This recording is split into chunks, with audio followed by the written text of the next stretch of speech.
Hey!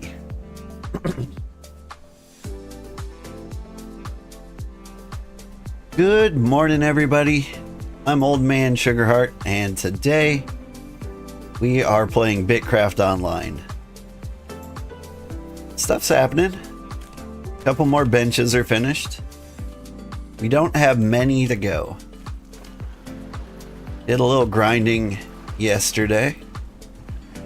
Got my masonry up to 40, so now I can make brick slabs. Good morning, Marcus. Hey! Hello? Yeah, I don't know how to pronounce your name. Disturge. Disturge? Schwa. Anyway, welcome. What am I doing? Alright, let's check out what still needs to be made. Leatherworking station. Brick slabs.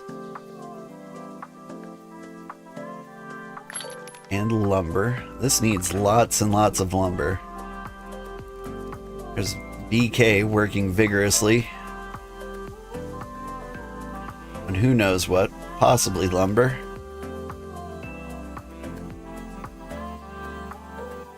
Yeah, it's not possible.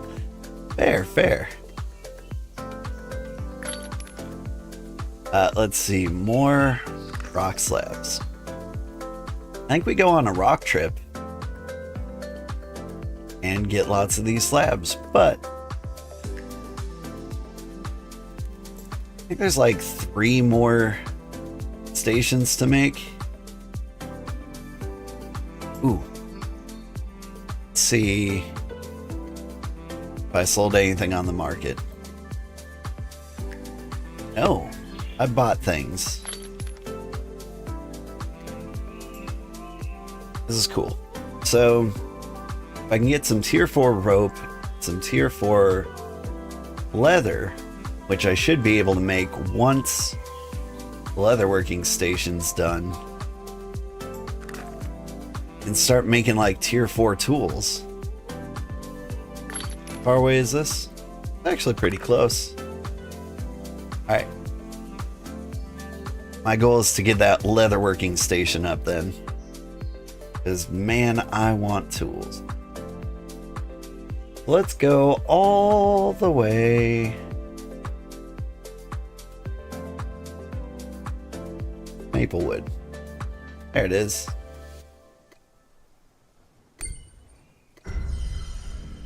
Go to Maplewood, we climb the rock tower. We smack a few rocks. And we bring a bunch of rocks home.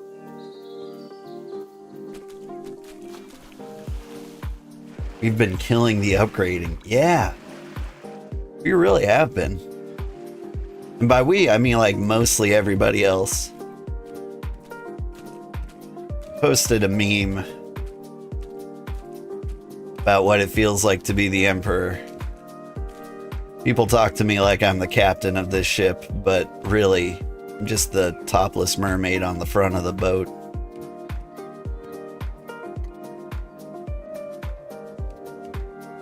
What I mean by that is the boat just kind of moves and takes me with it.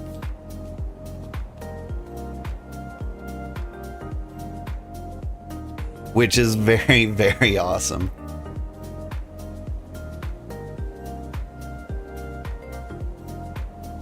In fact, Revan, I think it was you who hit me up to discuss kind of a guild system for the different professions. And I think you are on the right track. I think that's kind of like the next step.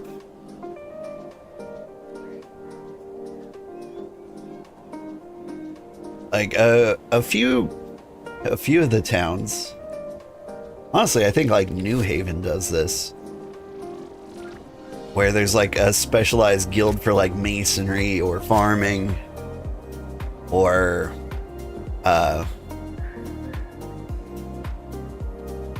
for carpentry, things like that. And, like, there are people who are like in charge of like their sector.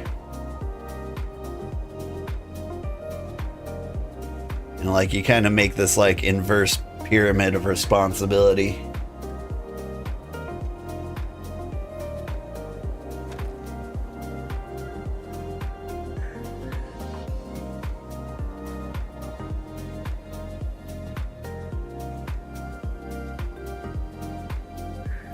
I've never been at a company that like started out as like, you know, 5 people and then needed to like start breaking out the departments. I've been a part of departments that have like split up into like more and more teams. My current company, I've worked there for like a very, very long time. So I remember it being 5 teams that burst into like 3 groups of like 3 teams. And then like each of those teams like split up into like 2 more teams apiece.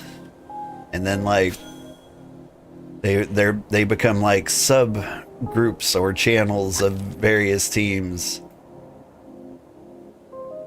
Like the company grew from like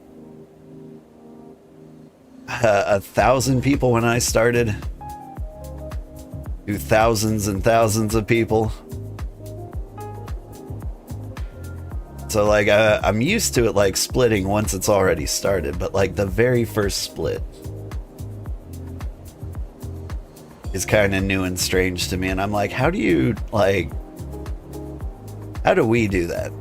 Like we've got like 5 or 6 like very active members. And then we've got like 34 people who are just kind of like here.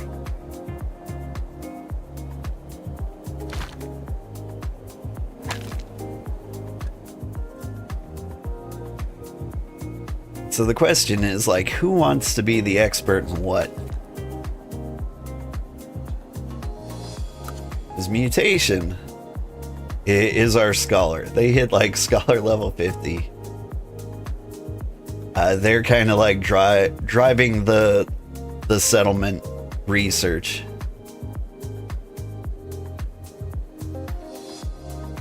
And everyone else has been kind of like doing their own thing. Like we've got some very serious fishermen and farmers and cooks. Revan has been, I believe your official Empire title is Loot Goblin. Apparently Evil is a Loot Goblin too. I don't remember that. And you guys have been gathering like crazy. So if we were going to split up into groups, which I think is a very good idea, I feel like we're missing a couple of leaders in there.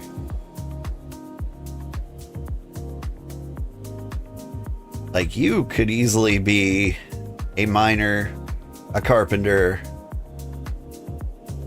a forager, like a bunch of different things.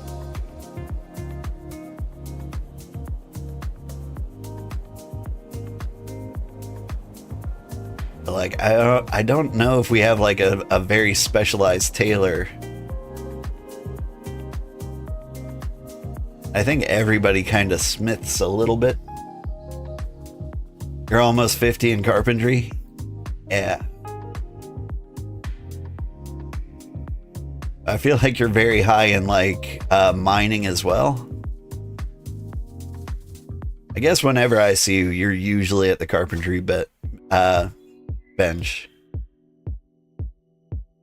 So let's say you become like chief of the woodworking guild.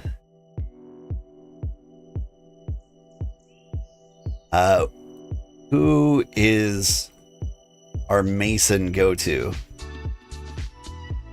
I mean, I like the smithing. I guess I could be mason smith guy. And who is our tailor? Because I don't know who's level 40 in tailoring aside from mutation. Hi, Ada. Good morning.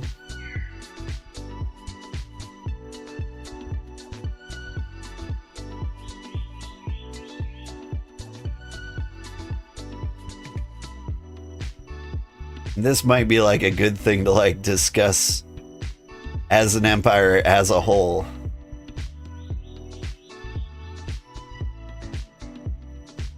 Means I need to actually hop in one of the Discord chats, voice chats for once in my life. I can't do it though, I'm shy.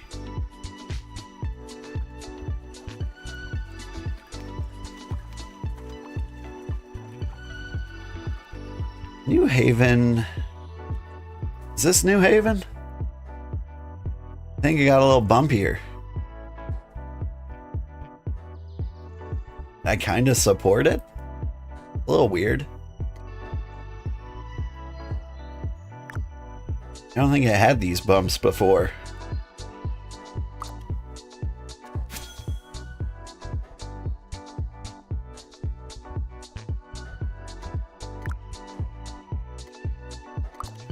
You're okay with that?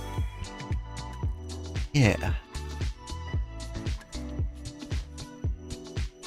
I see, and there they have protected their favorite tree. Like this was suggested for our village, and it does look good for this beefy tree.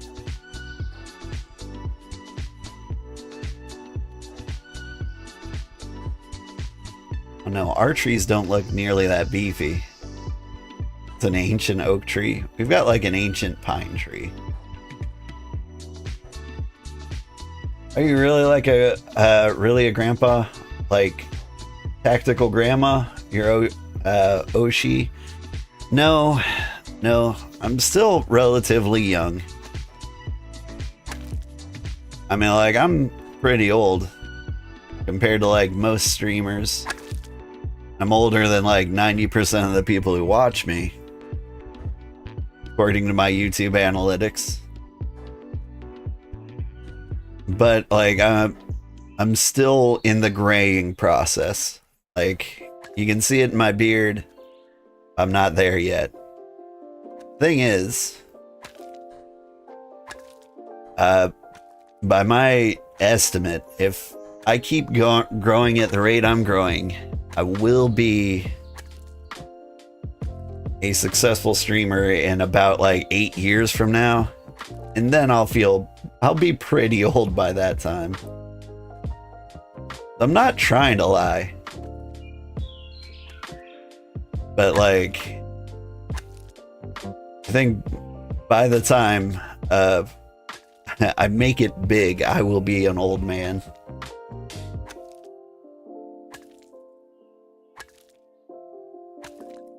Wow, you're impressed by your progress in the game? You're still hanging around level 30? You're as old as I think, maybe older. I could see you being pretty old. I mean, if you were older than I think, then I think you'd be retired and maybe you'd have more time for the game and then you'd be higher than level 30, right?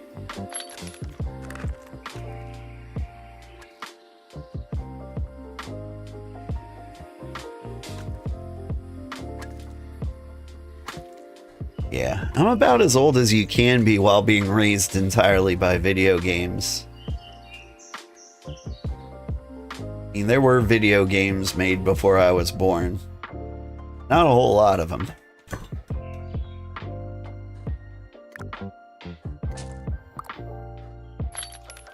Alright. Let's do a couple more rock trips. We've got like 300 mud back at the base last time I checked. I probably should have done a check before I did this run.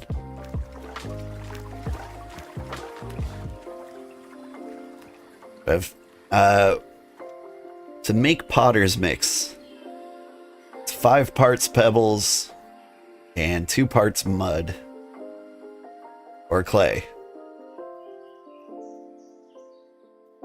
So we need like about 1,500 pebbles.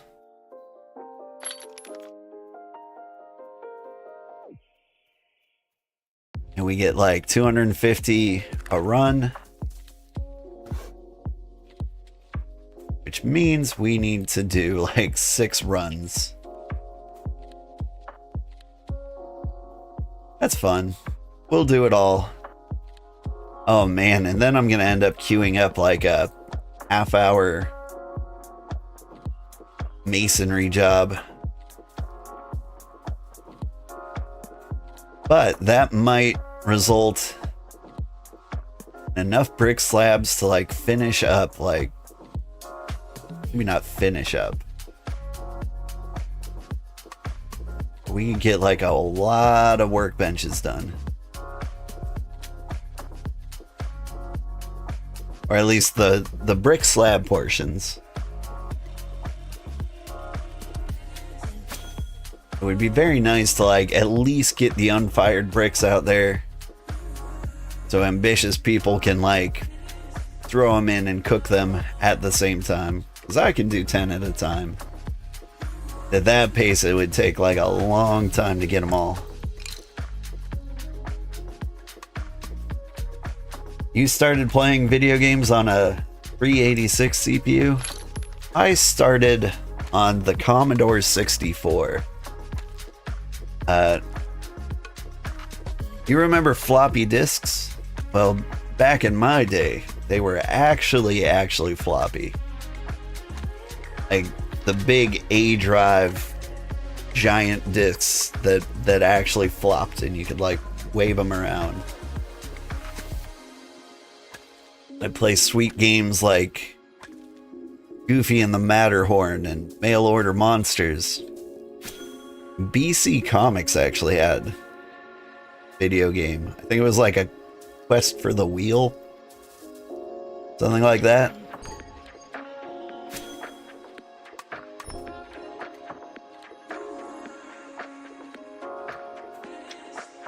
Those were some great games. Boulder Dash? Boulder Dash sounds familiar.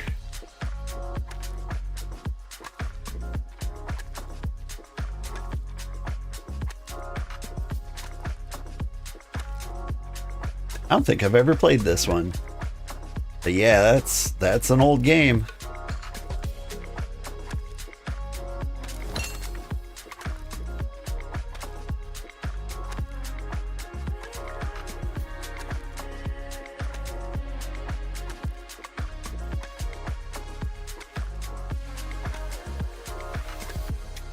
It's a Commodore 64 game? Yeah. Yeah, when most games were were at most 1 megabyte. Yep. King's Quest 1 and 2, Color Text Adventure. I do remember playing those too.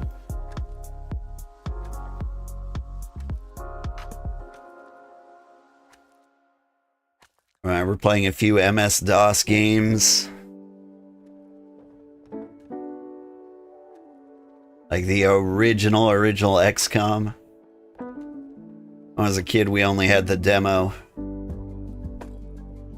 But I played it over and over and over again. Like, I still remember some of, like, the pre-made soldiers in the demo's names. There was, like, Evelyn Nash. Who had, like, a heavy laser rifle. I think there was a Manfred Unger. I remember one summer, I got like really badly sunburned. Like I turned into bacon. Like it was very gross. I remember just like sitting in a very, very dark room playing the demo over and over and over again. First game you ever beat was the original Legend of Zelda at like age 4. I'm trying to think of like a game I actually beat. Like the first game I actually beat. It might have been the original Legend of Zelda. I might be right there with you. Because, like, I played a lot of games, but, you know, I was a little baby man. So I probably didn't beat a whole lot of them. The first game I ever beat, what would that be? Oh, like Reader Rabbit.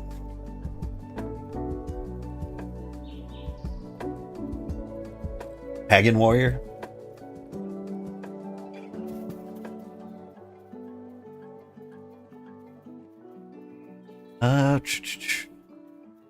Wolfenstein.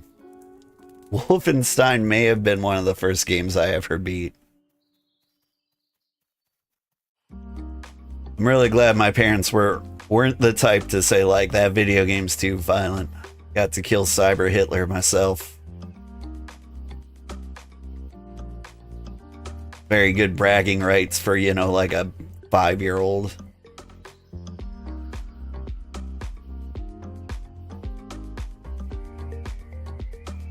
Dragon Warrior? Was it the original Dragon Warrior that, like, came as a gift with Nintendo Power? Those were crazy times. Like, when you were a kid and you, like, had a subscription to a magazine and just, like, one day they were like, also, free video game. Yeah, the first subscription offer included Dragon Warrior. Yeah. I remember, like, during their 50th anniversary, they did a special where you could buy, like, the first 50 Nintendo Powers, and, like, while we already had them, we got, like, the mint condition, like, first 50 Nintendo Powers. And so we've got those in mint condition somewhere. Very cool.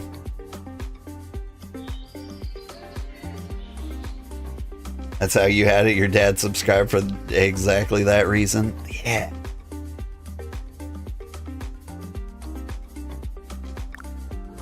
I remember, like, the 50th issue of Nintendo Power was, like, a banger, too.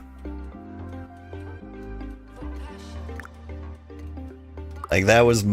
It was weird to have a favorite issue of Nintendo Power. But, like, that one was clearly mine. Like, the ink had worn from where I would keep my thumbs, like, on all the pages. So, like, just in, like, the non-mint condition version, like, there were just, like, white spots, like, in the center of all the page, or center edge of all the pages. It's pretty good. They'll have the first 100 or so Nintendo Powers from your dad's house. They were all well read. Yeah.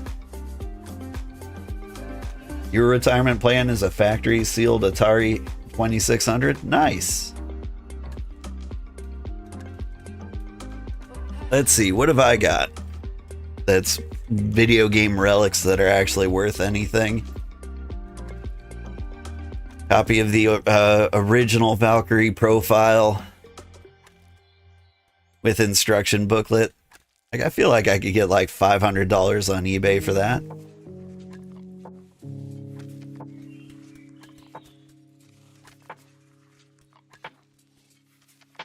I might have an Super Bomberman shrink-wrapped inbox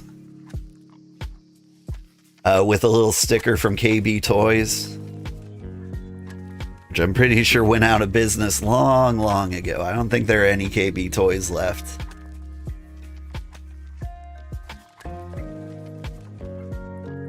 But yeah, if you have like old RPGs, especially JRPGs, with the instruction books, like, you can get like a solid hundreds of dollars for those things.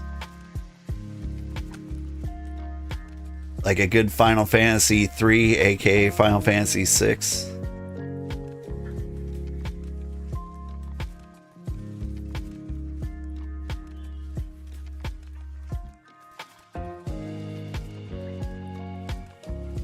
Your most valuable game is Bizarre. You looked yours up a while ago.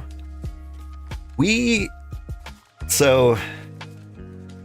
had a game, and judge as hard as you want. It was Peekaboo Poker. Now, what do you think Peekaboo Poker is about? That's right, it's an NES game about strip poker. And what makes it super valuable is like 99% of the games released for the NES were licensed by Nintendo. This one wasn't, for obvious reasons.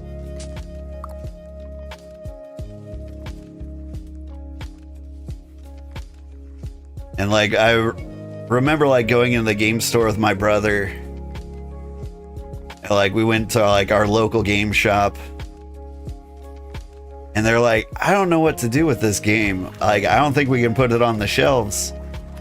How much will you give me for it? And my brother was like, $20?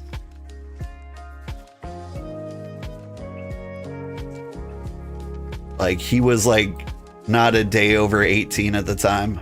I was a child just watching this porn transaction in real time.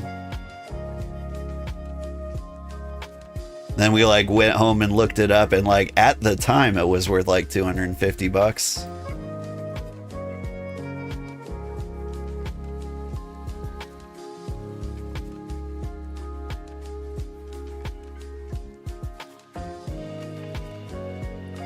Most video games haven't really gone up in value a ton.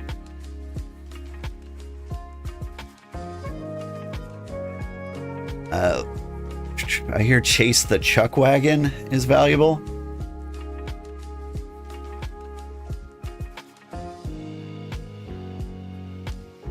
But like, I haven't seen like anything go up like a huge amount. There must not be very many copies of Peekaboo Poker floating around. I don't imagine there are.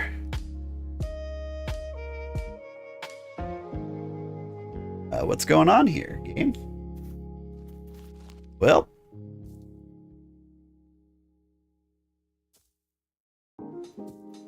that was interesting. Is it the game loading all these fish? Because I could see that being quite the strain. Look at all those fish.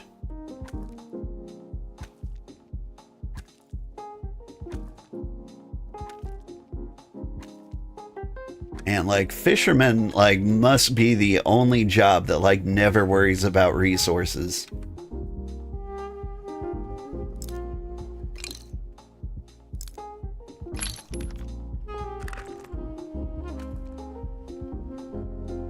Pew pew.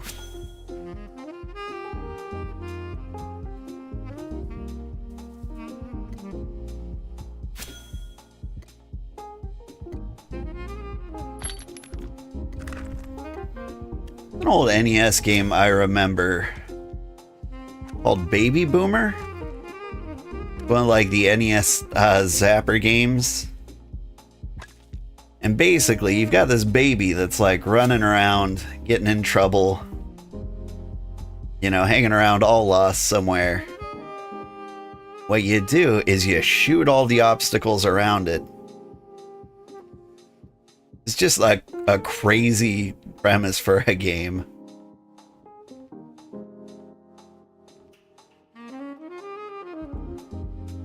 Like, can you imagine that pitch meeting?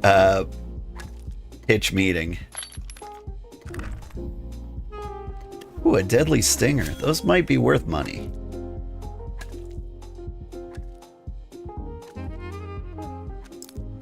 Where you're like, alright, so this baby, it got on the loose, yeah? We throw a bunch of like snakes at it, and what you do is you pull out a gun, you shoot all around the baby. That was a fun game. It was one of the some of my favorite games are the ones that had like special colored cartridges. That one had a nice baby blue cartridge. was very cool.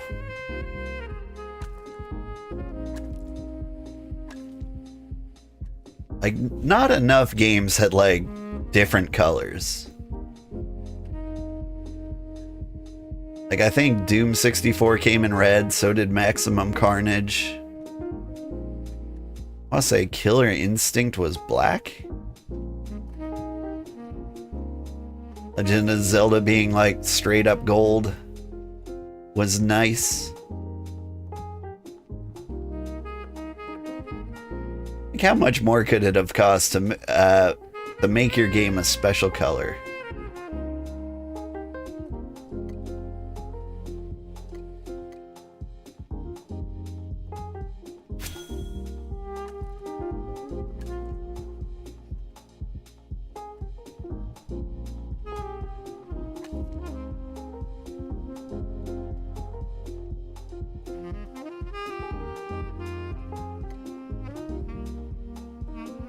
Drawing a blank for a lot of other examples. I'm pretty sure, like, there was a Donkey Kong game that was like banana yellow, probably Donkey Kong 64.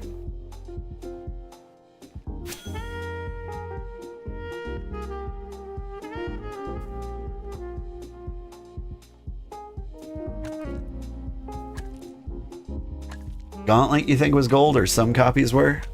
Yeah. That sounds right. Now, are we talking Gauntlet Legends or like Gauntlet, or Gauntlet 2? Probably Gauntlet Legends if I had to guess. So I had Gauntlet. I don't think it was gold.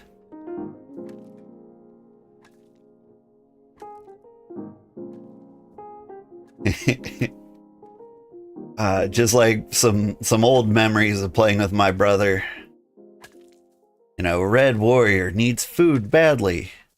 Blue Wizard has shot the food. So good.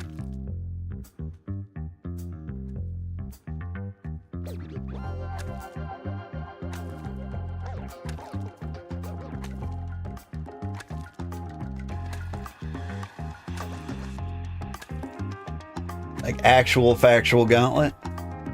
Or were they black? I don't know. I didn't... I just swore. Let's see. Gauntlet. NES.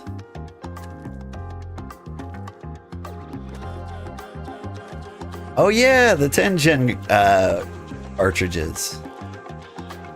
Or sorry. Hang on. There were some black ones. We had the gray one, personally.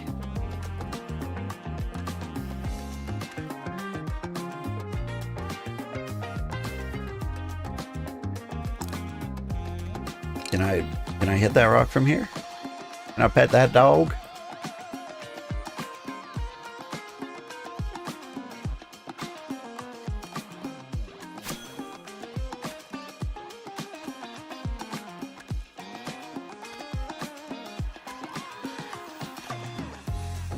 My family does have like an artificially rare game.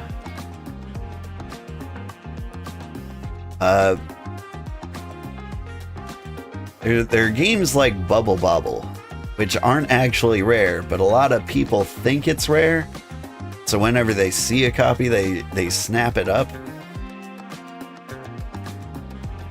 So like Bubble Bobble and Bubble Bobble 2 are like games like that. It was my parents' favorite game, so we've got a stack of like 15 copies of like NES Bubble Bobble.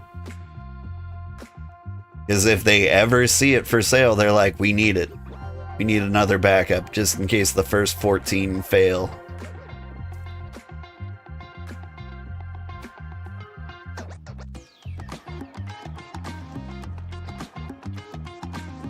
Like during my childhood, it was seeming like my parents would like never branch out gaming wise. Like they'd play Miss Pac-Man, they'd play Tetris, and they'd play Bubble Bobble. And there like wasn't a lot more. But every now and then they release a game and my parents are just like into it. My dad was a little easier to convince to like get into new things.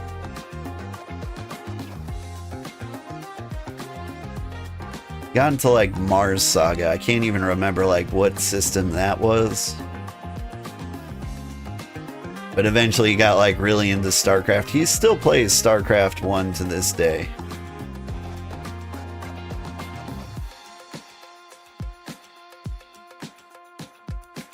But one game they both got into was the new XCOM. What is like the official name of the new XCOM? I think they got the expansion, so they're in like enemy within territory. But like the original XCOM was like XCOM UFO Defense, and like the new first XCOM,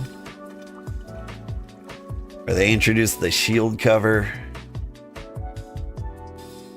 It had a name like that, but I can't think of what it was.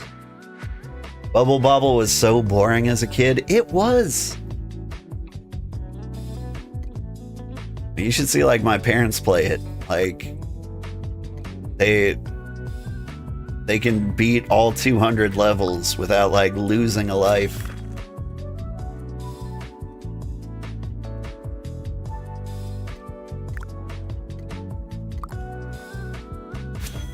Like they could probably be like world record holders if they really wanted to be.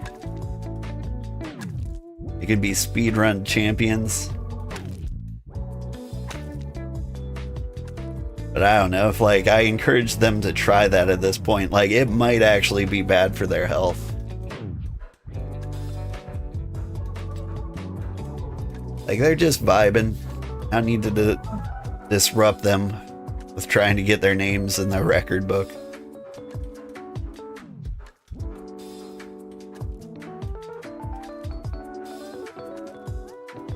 Because if they were like, I need a legacy. I need to be the greatest bubbler bobbler that ever lived. Like it would take them like 2 straight months of playing that non-stop to like get in the record books. After like chain smoking for like 30 years. Like they've cut way back, and I'm very proud of them. But like just forgetting to eat casually while you're trying to get in the record books at their age might not be great. Your biggest video game flex is you designed levels for Quake 4 in high school. Quake 4? Oh. I think I lost interest in Quake at like Quake 3. Like the one that was like an arena based shooter. That game was a lot of fun. I remember playing lots of Quake and Quake 2. The 9-inch nails and everything. So good. And then there were like 600 Quake clones. There was some nice browser-based shooter that I found or somebody showed me while in college, and I got obsessed with it. Because I was a computer science tutor, and I hosted like group tutoring sessions. But like sometimes people didn't show up, especially like early in the year or like after a test. So I needed like a game I could play in the computer lab. There was like a really good browser-based kind of Quake clone. I want to say Rasterworks was the site name. Rasterworks game. Yeah, that was it.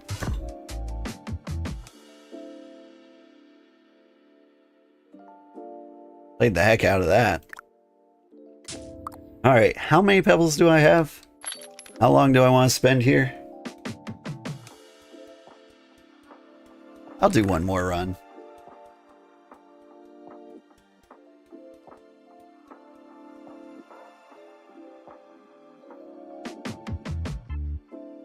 Like our settlement is growing so much. I was thinking like, what's the best use of my time? It's like I'm level 40 in a lot of jobs. And I was just like, you know what? I should be focusing on the jobs I have the tools for. Like, the best tools I have are the pickaxe and the bow. So I want to make use of my rare pick, because I'll be one of the fastest at gathering rocks. Or ores.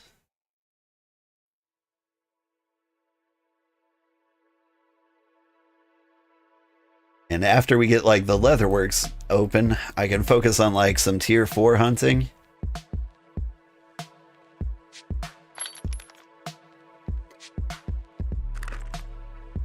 These fish bulbs.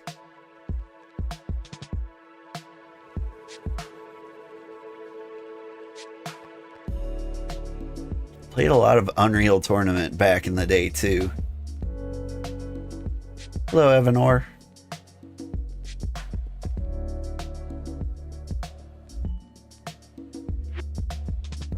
Good place to go for rocks. Like they got all of the rocks like immediately up here. Sunrise in the rock gardens.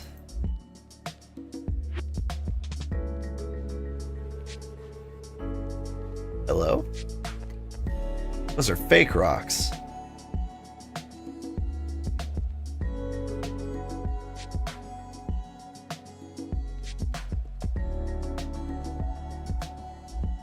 I don't know where I'm going.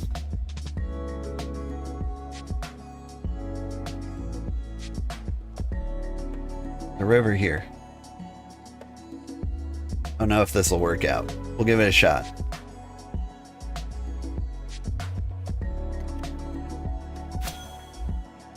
There's just enough rocks close enough to this ledge that I can fill the cart.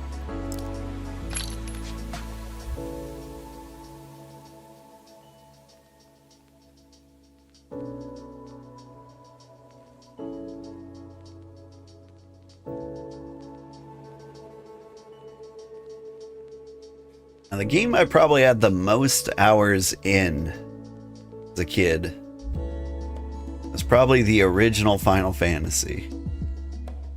Final Fantasy 1. I don't know what it was. That game just stuck with me.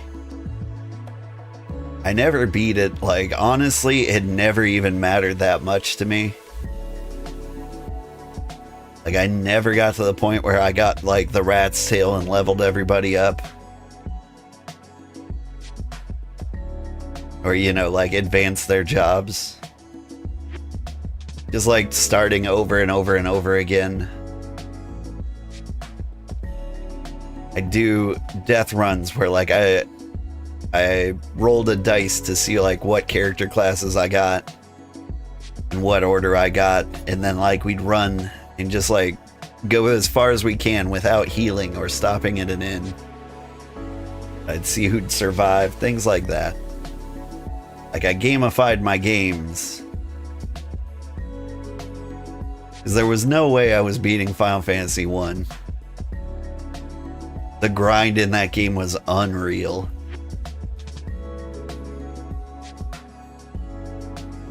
You know, that might actually be a game worth streaming sometime. Because, like, I could beat it now. I think I have the patience to, like, play that game all the way through. Like, a couple of streams will be, like, really, really dumb. Because, like, you start to get to, like, these towns where it'll be, like, to buy the next best equipment, you need, like, 1 million gold. There's no great way to get gold. You just like go and grind for hours and hours and hours and get like 30 gold piece at a time. PTSD from buying heal potions for that game? Yeah. I think my parents did that to me at one point. They're just like, hey, I need you to buy healing potions. Just sit here while I make dinner. Just buy healing potions over and over and over again, because there was no like buy 99 heal potions. It was like, buy one, thank you for your purchase. Buy one, thank you for your purchase.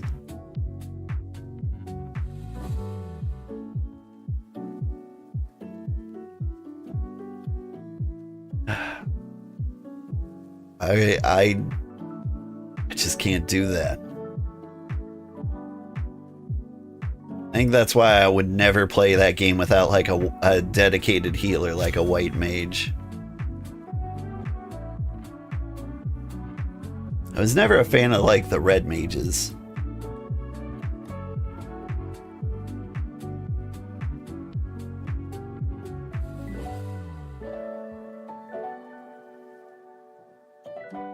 I think I would go fighter, black belt, white mage, black mage. Probably be my dream party. Pretty standard. Like maybe people wouldn't do black belt. Like the best party, probably like the meta party, would be 2 fighters, white mage, black mage.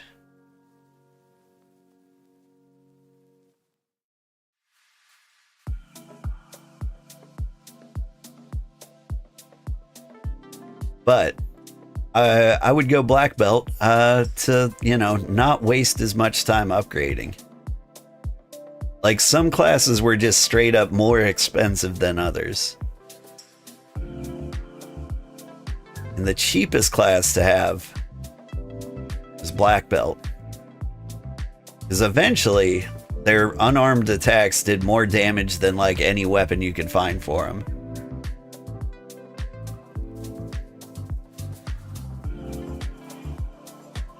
And so like while you're saving up like $1 million to buy like the new greatest fighter sword, you can just be like, at least I don't have to do that twice.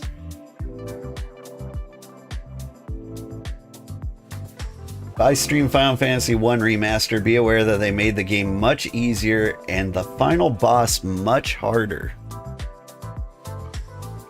See, I've never been to the final boss, so I don't know if that's good or bad. I assume it's good. Like the game needed to be easier in the sense that like it needed the grind reduced. But like I don't mind that. Like it would be nice to play through the game without like walking back and forth in the woods for 20 straight hours in like the single patch of woods.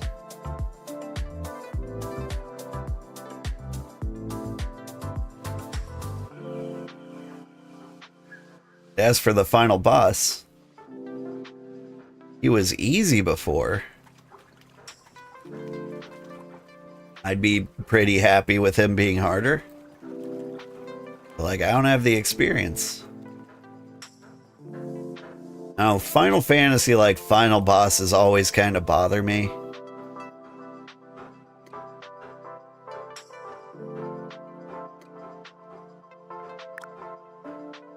I feel like often, like, there's kind of an ideal strategy to them.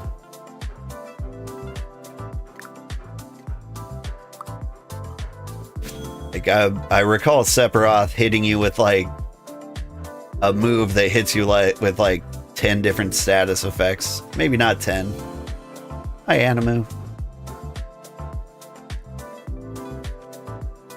But like you would wear like a white cape so you wouldn't get frogged and poisoned and something. Do I know where the tier 3 clay is at? Yes? I think it's straight up in the rocks.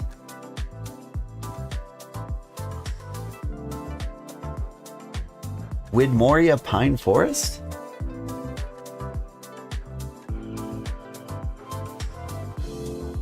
What's the tier 3 clay?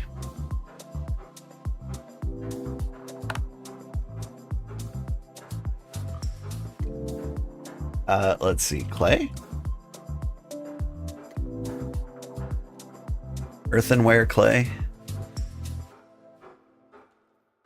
Does this tell you where it actually is? It really doesn't. It'd be really nice if the compendium told you like what biome you found something in. We have a ton in the forest? Yeah. My foraging's pretty sad. Oh, I guess it's 37. Maybe it's not as sad as I thought. Foraging is like one of those things I wish was higher. I also just like don't go out and like forage. Like I did a decent amount once I found out they had pets in the sand, and my pet is like all the way over there. It's kind of chilling.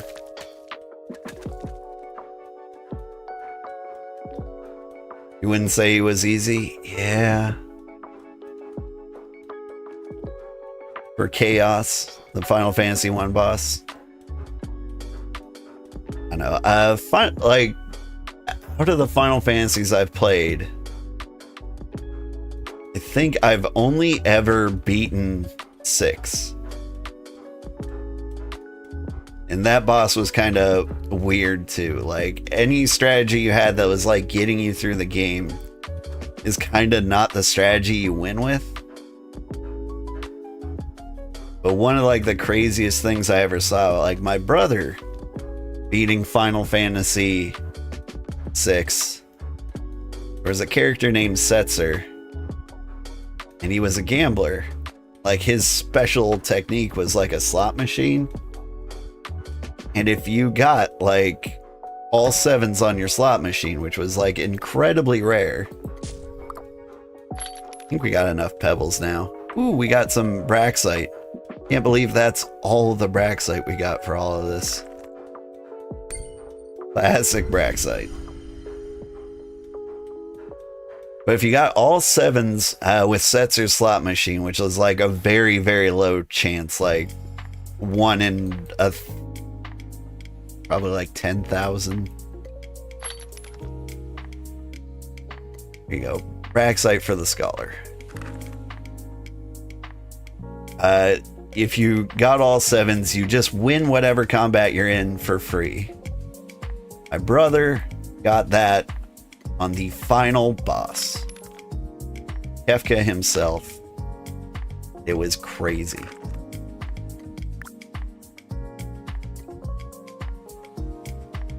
$185. 20,000.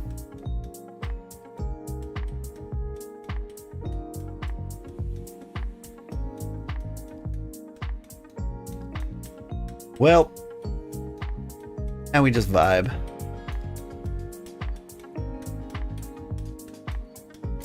Go into screenshot mode.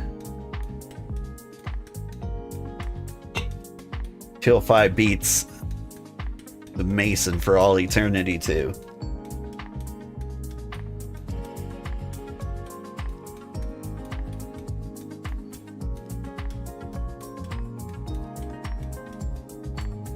You do need to like think of new games to play. There's a couple coming out that like I'm interested in, but they're not the kind that'll get me a lot of views. There's one called Let Them Trade. And it kind of looks like a board game. It looks like Catan. Settlers of Catan and Kingdom Builder.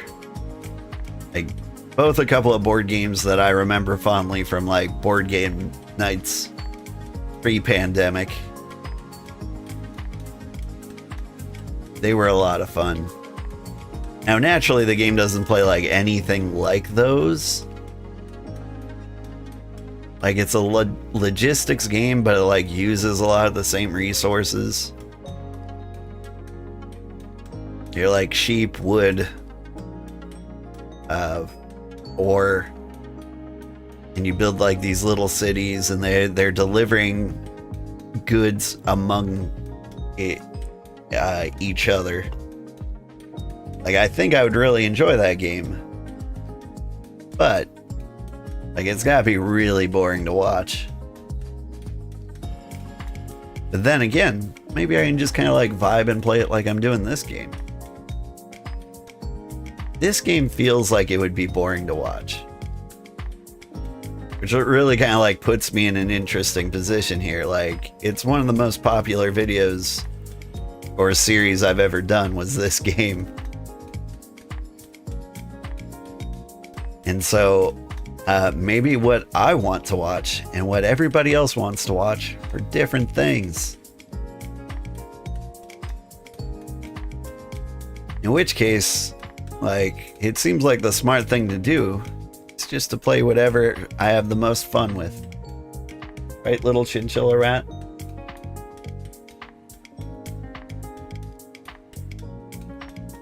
What was the other game that's coming out? Gold, Adventurer Gold. A very dumb name for a game. But does look kind of fun. Like the cute little paper cutout style. I think it's kind of like a city management game, sort of, but with like fantasy elements. I'm into that.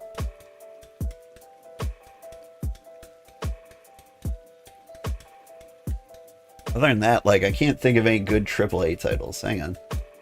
Got my notepad of games that are coming out soon. Missed quite a few. Never played Date Everything, though I heard great things about that game. Islanders New Shores is a fun game. Like, I played the old Islanders, and New Shores just looks like the exact same game, but like slightly better. I am okay with that. Tales of the Shire is one I'm going to skip. Like, I play a lot of cozy games. They always do well on the channel. There's something about Tales from the Shire that just doesn't look good. I feel like they were thinking, like, what art style would make hobbits' ugly feet look the best? Like, big hairy feet. We need an art style that makes that not as horrifying as possible. They chose an art style, and I think the art style's kind of ugly. Like, ugly to the point where, like, I don't want to play the game.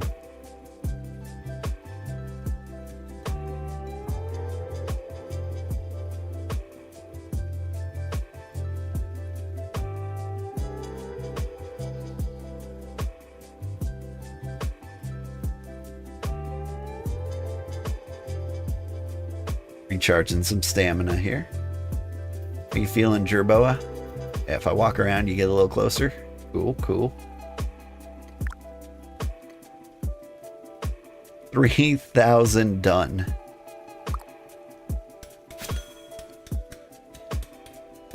Ooh. We do this like 7 or 8 times. That's crazy.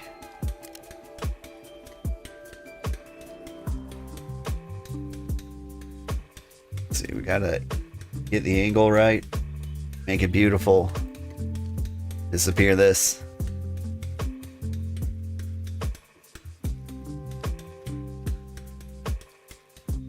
So this is like the appeal of like the big craft. So you can just kind of like vibe, watch the environment.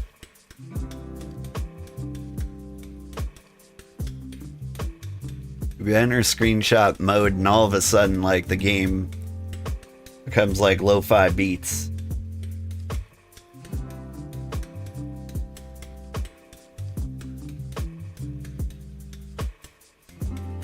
We'll just change angles every time we run out of stamina. And maybe this is just my content now. Lo-fi beats to listen to me ramble to.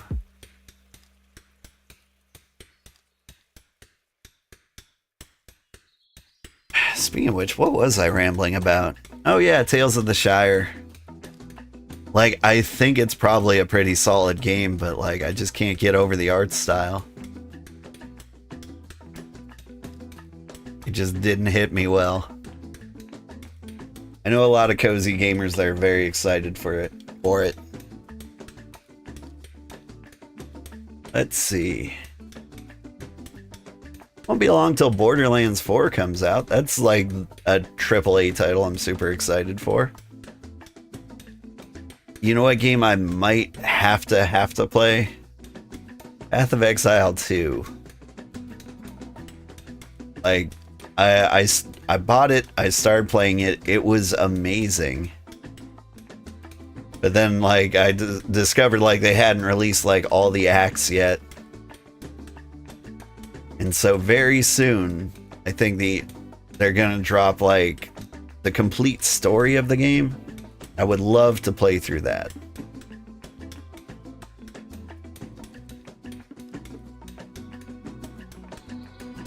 Let's see, there's Heroes of Might and Magic, the Olden Era, which I think is Heroes of Might and Magic 3, kind of remastered. Menace will be coming out sometime in the fall. I'm trying to remember why Menace is a big deal. It's somebody who's... It's like the developers that are working on it. The Firaxis game?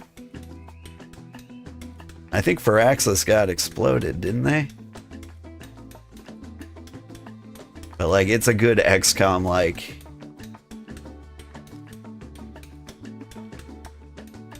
And it might be worth looking into. I want to play Cairn. It's a fun game where you rock climb. I like that as kind of like a horror game for me. I'm very scared of heights. Like, I get vertigo very easily these days. Like, one of my nightmares, or like a daymare, like where I'm daydreaming and like just have a nightmare that I'll be like visiting New York or something.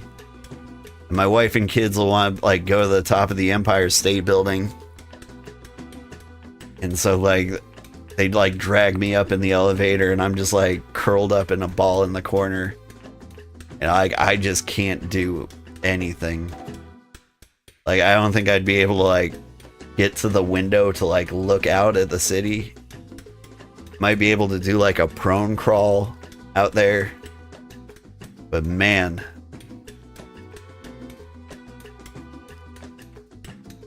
like the concept of being that high up, even in like a skyscraper, very hard for me. But like, I don't mind it in like video games where like there's literally zero way I can die, but like my hands will still get like really sweaty. I'll get like really nervous at like virtual heights.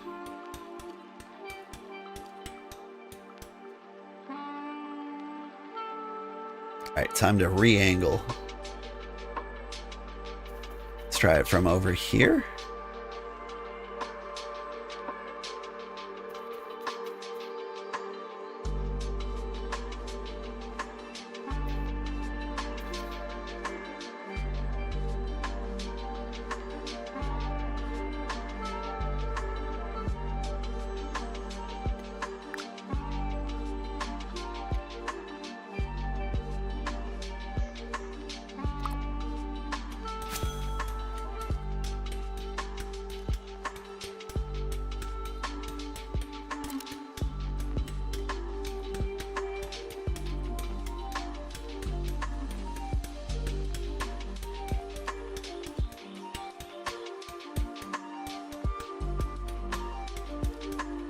Is off this direction.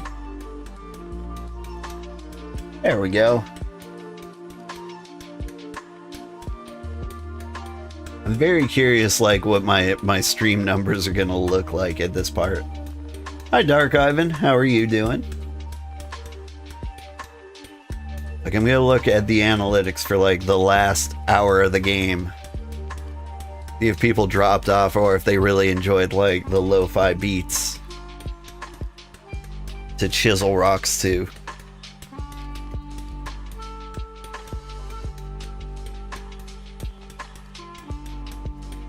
Like, I really want to get these brick slabs just over and done with.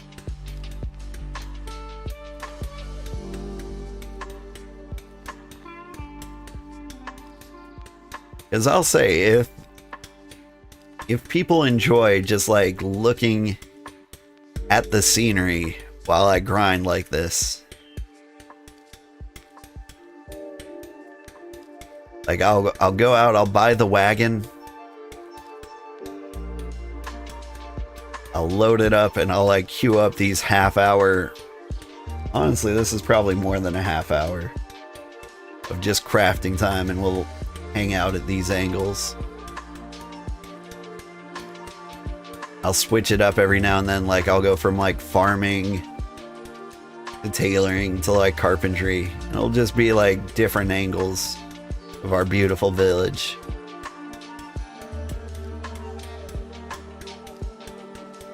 You feel the same way about the timbers, brother? Yeah.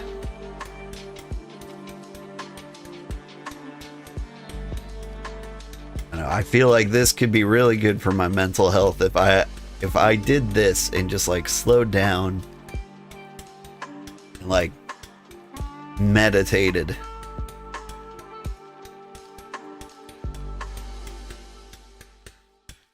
I use the word meditate, but like I feel like what I do is not meditation. But like I really enjoy like just not doing something, but like thinking about all the things.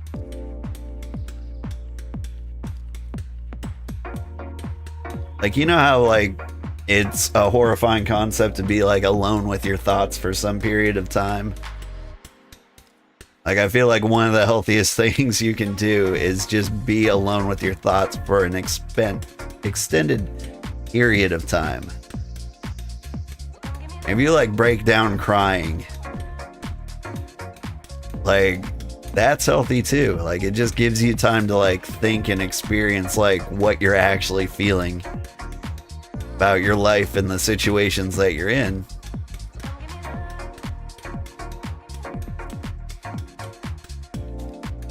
That's okay.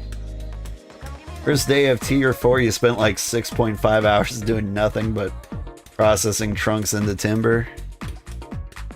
Yeah, I made like 4 pieces of timber. And like each one was probably over half an hour.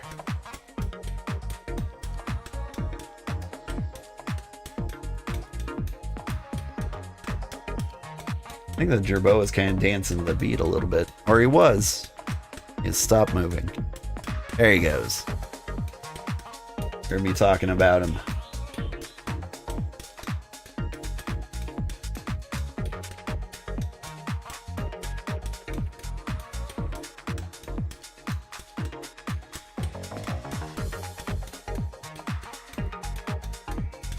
I had a fun time last night. At a nighttime deploy at my job, went out, pushed out a bunch of code, and it all got done like so much earlier than expected. And I'm like, you know what? I've got time to stay up a little bit, play a little game, unwind.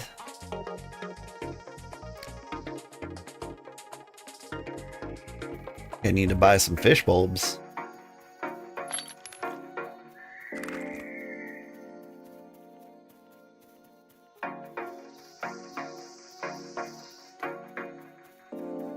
Ayo. Fish? Savory ocean fish sticks. Deluxe fish bulbs.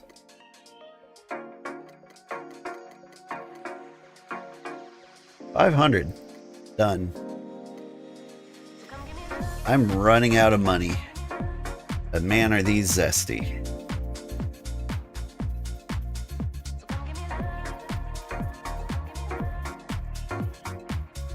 Be a fun prank on the settlement to sell these unfired bricks after I like carve them all up. You're like, you want those? Those rewards of our shared resources? Hang on, get a better angle than this.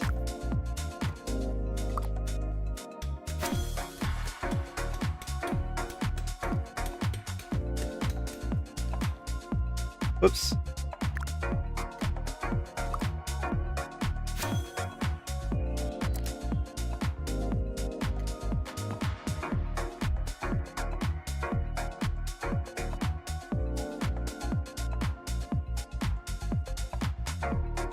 That's a good depth of field.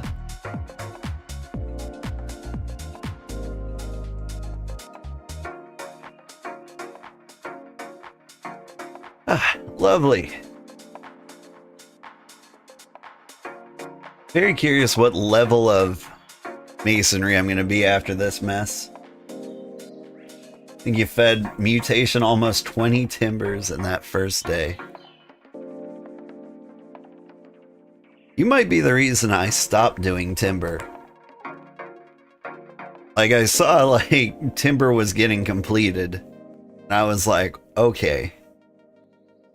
If somebody is, like, being a great timber worker, I need to, like, grind up my levels for masonry. So, like, somebody can make these brick slabs. Because I didn't know any, like, level 40 masons off the top of my head. Mutation's probably 40 in everything. But I need mutation to be, like... I need somebody to do tailoring, because that is, like, the one job I can't do.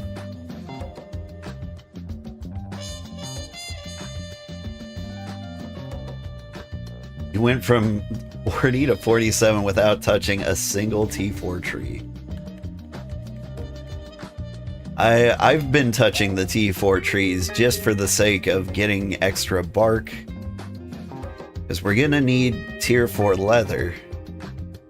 Not many people in our settlement can get that either. Like, I know Sergeant Wiki's got some good... got some good hunting and, like, leatherworking skills.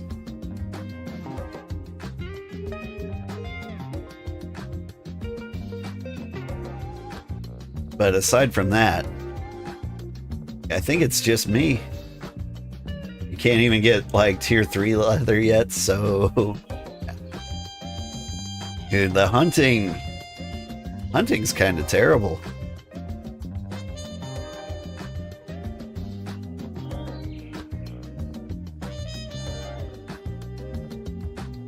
You really do need more experience from hunting.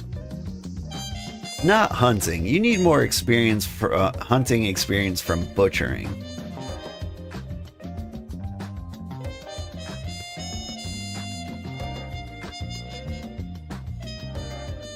I think hunting is your lowest skill and it's only like 25.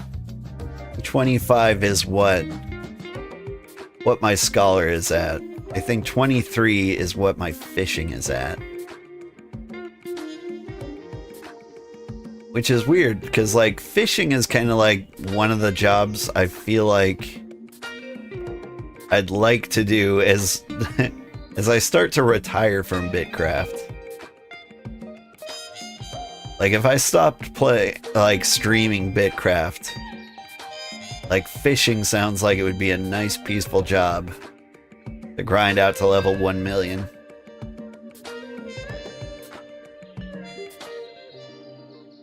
Every other skill you're hovering at like 30.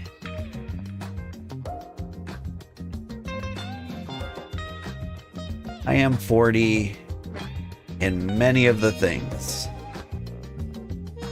So mining, smithing, masonry, carpentry, forestry.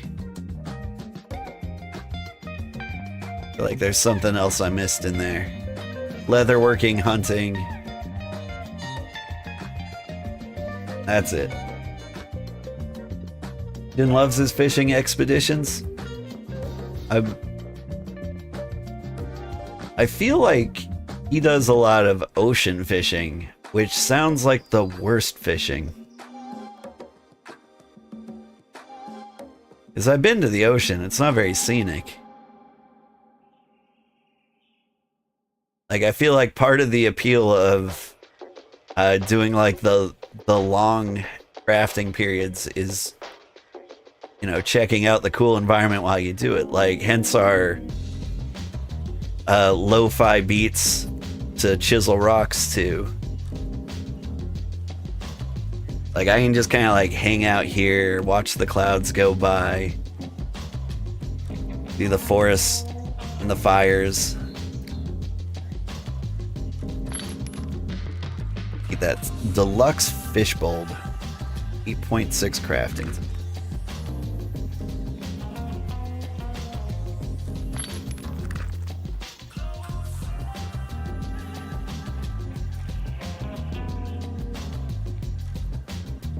Probably also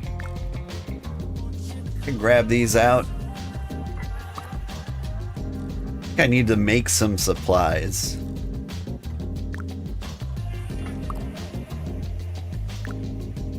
Simple bricks might be the way to do it.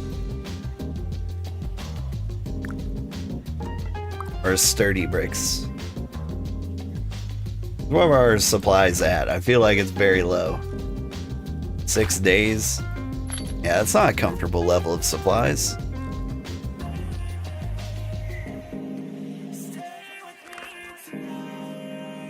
Alright.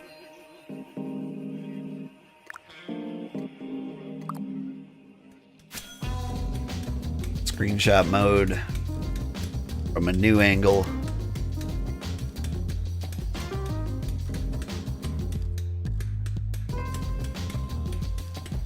It's a weird depth of field.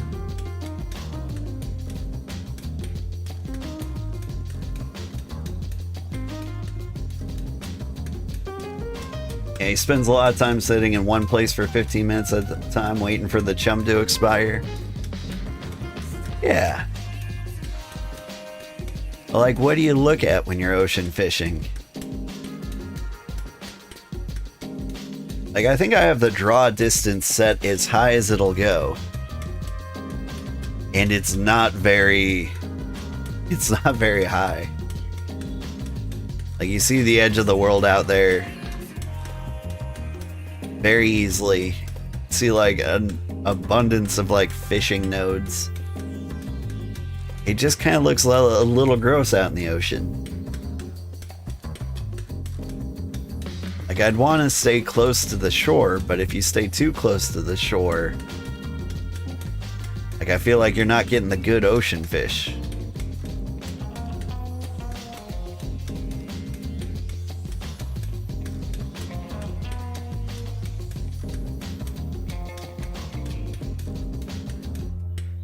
Oop. Lovely rock.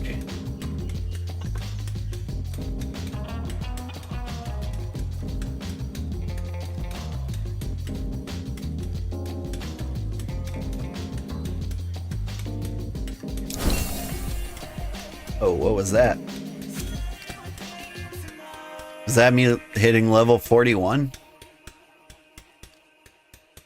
That's probably about level 40 even. I'm actually kind of surprised I only went up one level so far. But I guess that is pretty impressive for like one craft. I haven't even shaped these into bricks yet.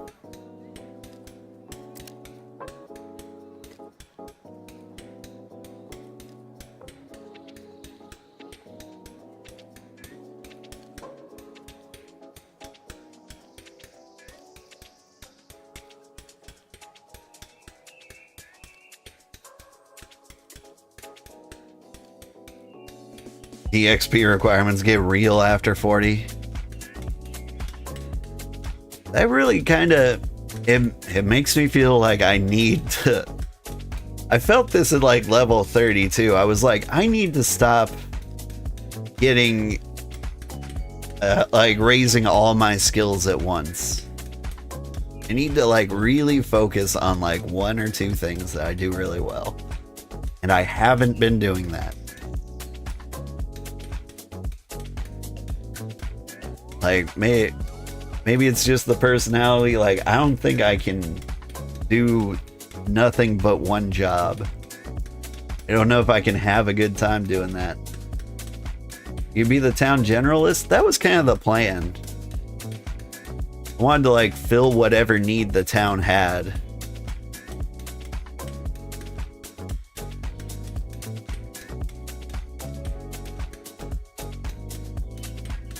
What that really feels like is probably leather.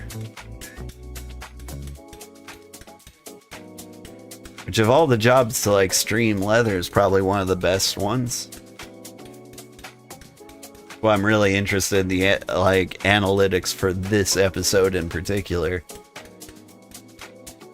Because if people really like the lo-fi chisel stream, maybe I just become the town mason. Or maybe I will be a generalist. I'll just be like a crafting generalist. Sell codexes to rich people. It's not a bad plan. I did notice that there was some like beginner research for sale in our settlement. And I don't know if Mutation has noticed this. Like somebody traveled all the way to our city and was like, here, buy this for a lot of money.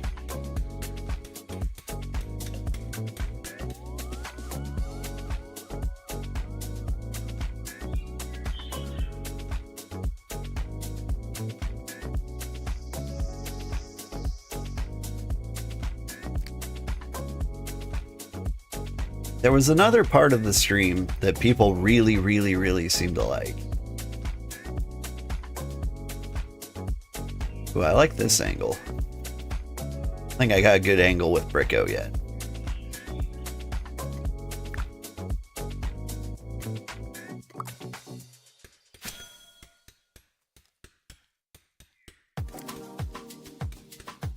Maybe we do Jerboa POV.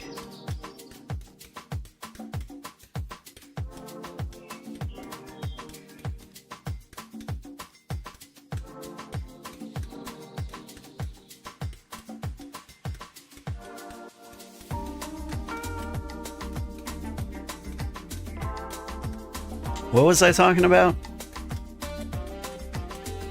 Yeah, there's like several BitCraft type streams that you can do. You can do like the lo-fi beat streams like I'm doing right now. Where you just sit here crafting. You can do the gathering streams where you're like walking up and down roads and like you get to see a little more of the environment that way.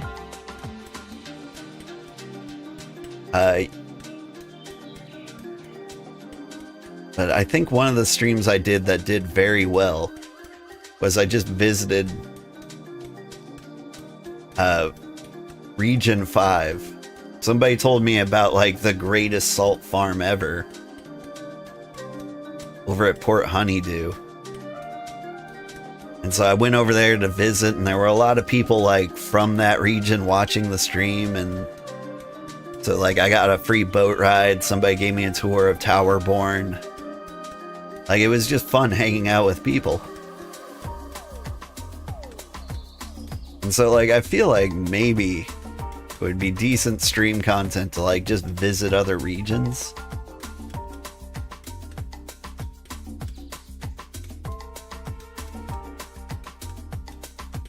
I think in a weird way, I might have to give up hunting if I do that. Because here's the problem with hunting. Like, I have to leave the village to go on hunting trips. And that, like, slowly eats up all of my, like, teleport energy.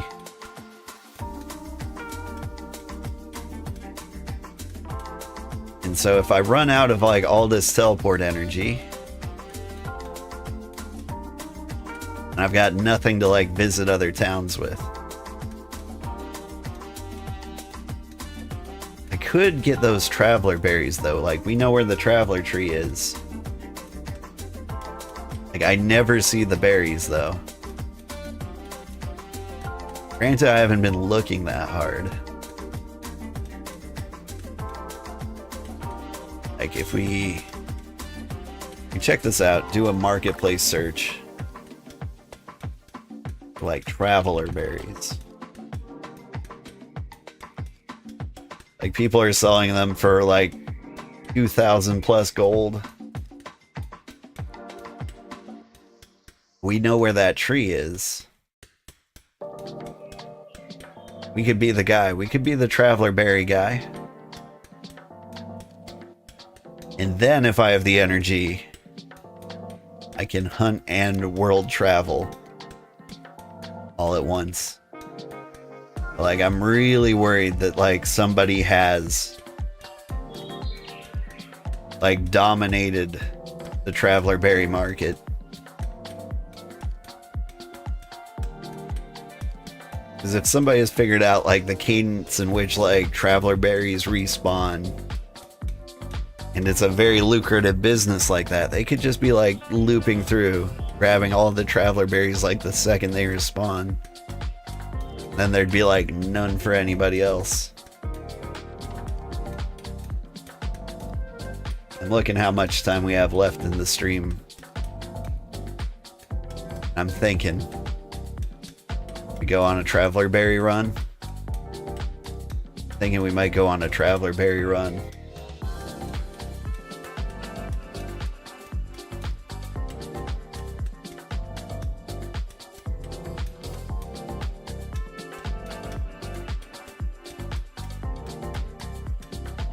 Maybe after we finish this craft, we go back out to the tundra, pick up a couple of Ranga furs. We look at the traveler berry tree.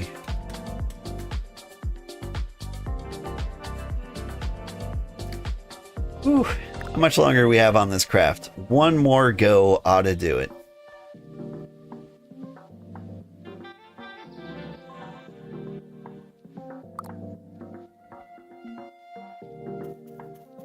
Absolutely crazy.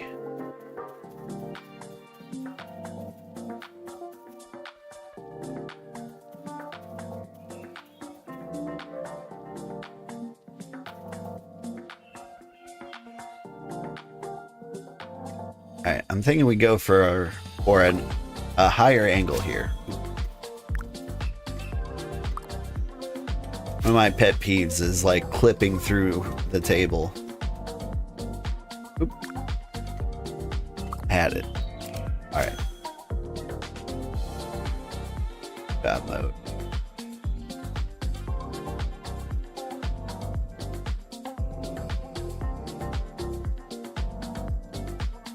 These.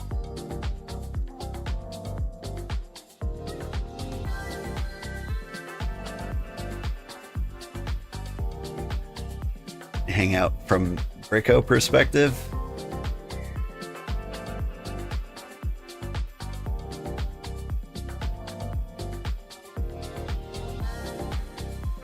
You can find like a good crab up here to chill out with.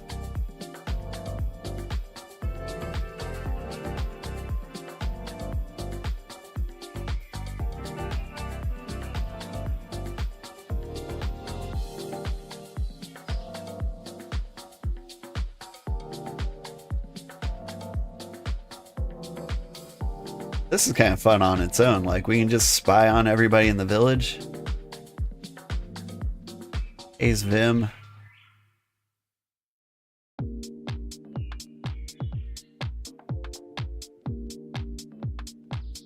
A helicopter tour. The entire settlement. Gotta be like a Terratoad over here. There's always a Terratoad. Is that you?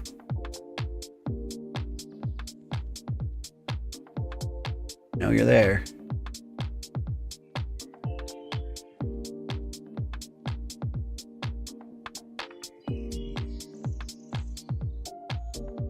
I found the Terratoad. Just doesn't look that impressive. He doesn't pop his head out. Any jackals?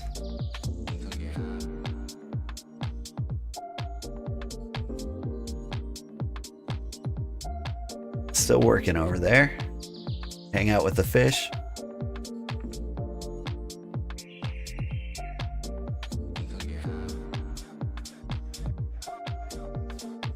Right, getting the camera to cooperate here. Little difficult.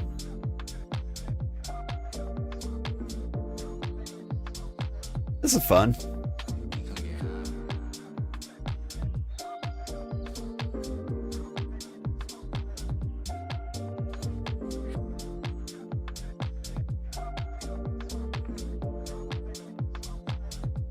Maybe this is what fisher people do.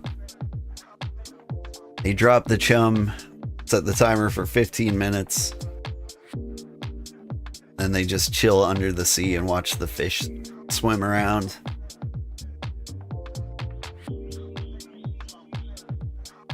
Here's the thing, when am I gonna know my craft is done? Oh, I think that sound was it.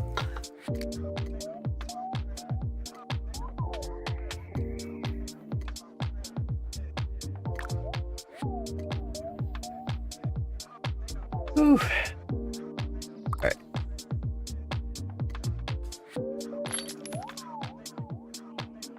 That is a lot of Potter's Mix. Or an 85.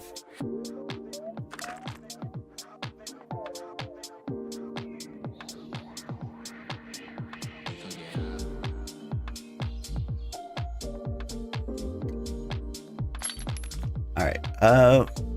Let's trade out these for the sandwiches. See if we can sell any animal parts for some quick cash because we are low. Hey, buddy. Need anything? Man, bummer.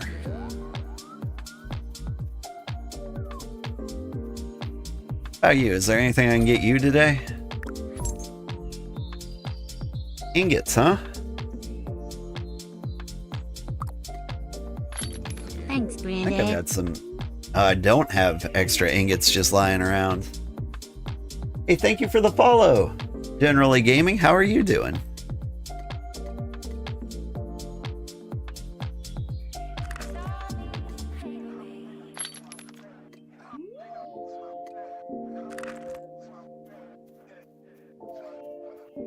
All right, we're going to go to Amarium Heights.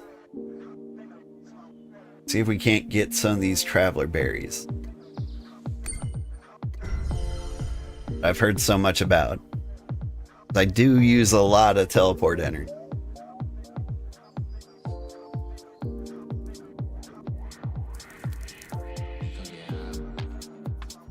A lot of critters out today.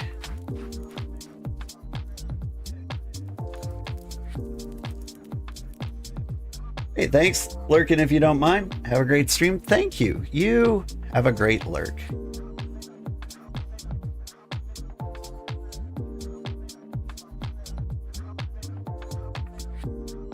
Alright, it's 4 a.m. If we were ever gonna get... Sorry, it's 6 a.m. If we were ever gonna get traveler berries, you know, like those, today would be the day.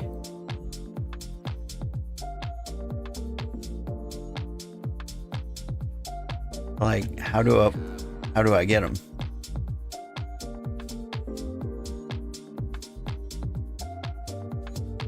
They just little spawns around on the ground.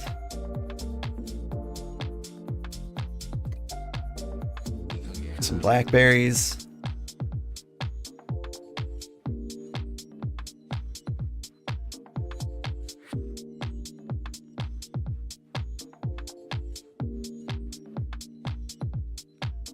They're on the ground.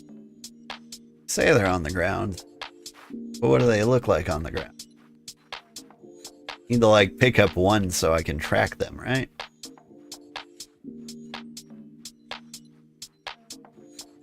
Traveler berries.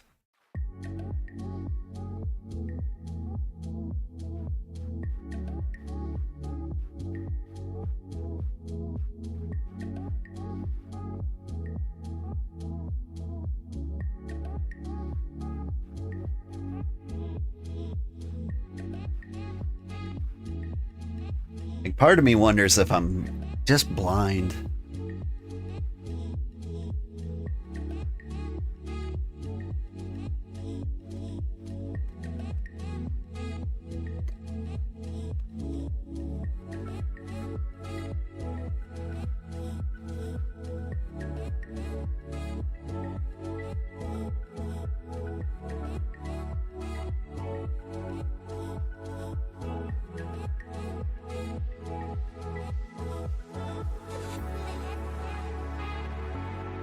They're always there because people get them. They're selling for a ton at the market. Yeah.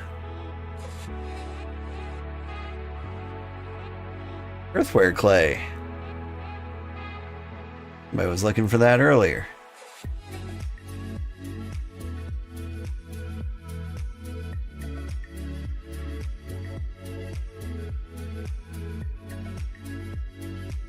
I don't know. I'd like to see him with my own two eyes.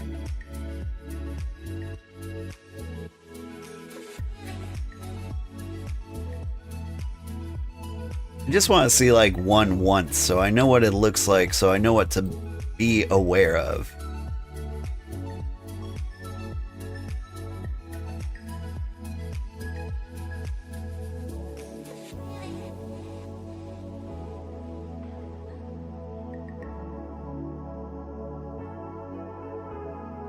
But if it's a trackable resource,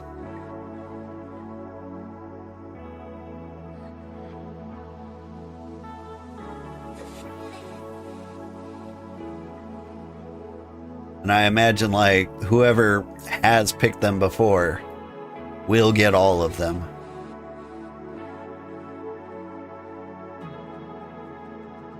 Because you come here and it's just like an easy $2,000 a berry. It's crazy.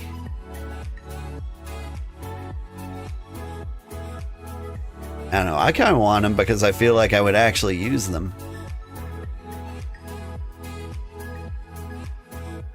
I think the fastest rideable animal in the game should be an ostrich. You want to go like chocobo style?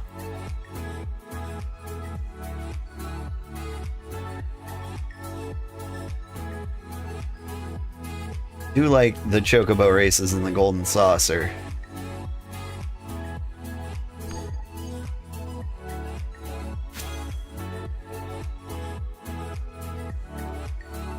Terror bird, do you think, is the fastest? Where have I seen terror birds before?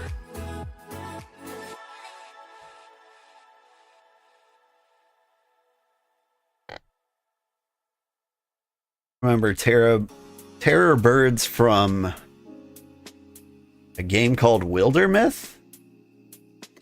I know that's not what you're talking about. Wildermyth is a great game, by the way. That one might actually be one of my favorite games of all time. Ooh, lots of Rangafurs.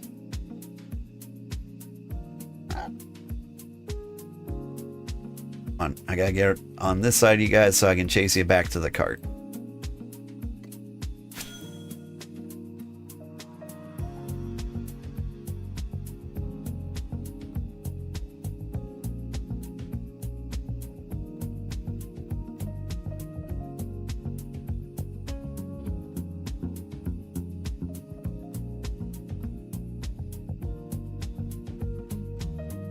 Albion Online. Ah!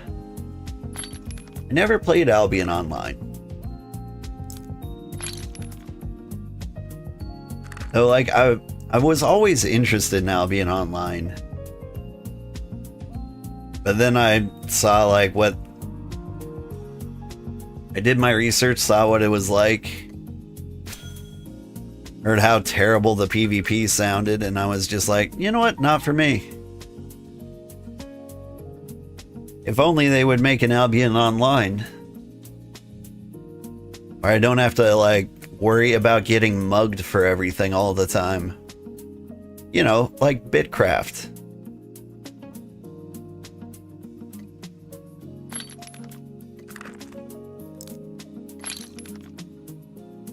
Ooh.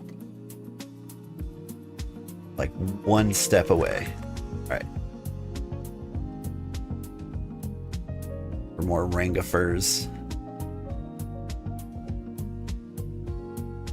I gotta start walking in this direction.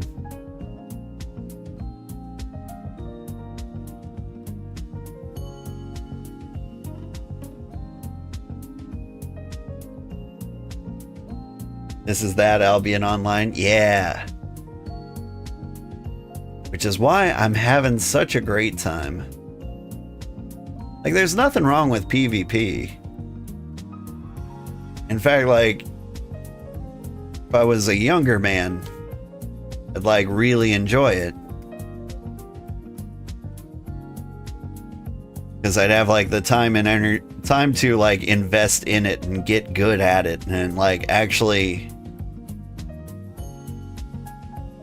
get to the point where I could win the occasional fight, you know?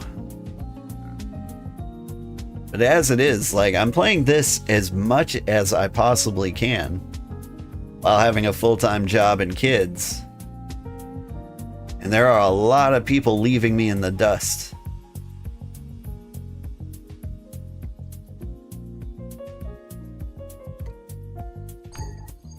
Like Mutation, my brother. It's twice as much time in this game as I have.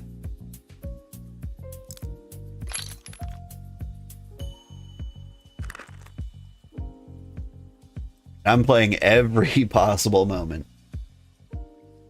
Open world PvP was blob PvP? Yeah.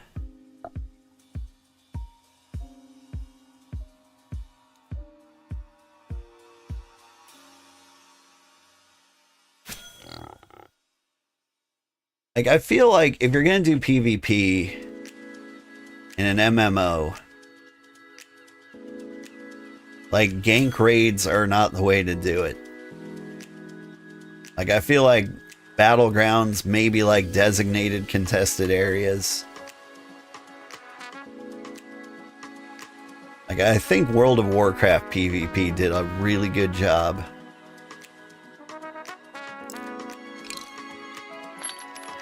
Like, what you have to make sure you can do is make sure, like, people don't have to engage with it.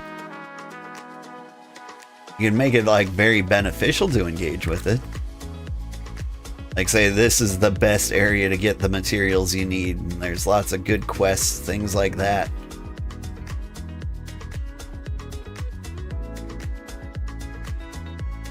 I'll avoid that soldier. I thought I had another Rangafur out here.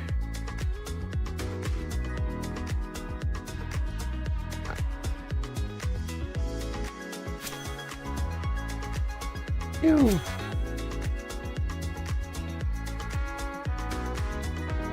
I want to cheese this guy. I don't have, like, a great way to cheese the flying guys yet. And get you trapped on that side of the materials?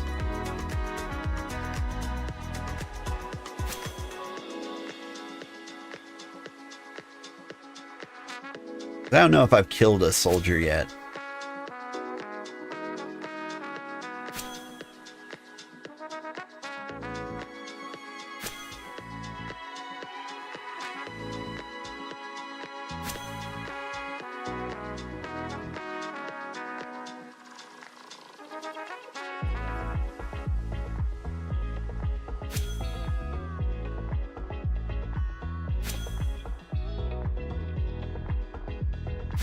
I think you're going to see PvP creep into this game, even opt in.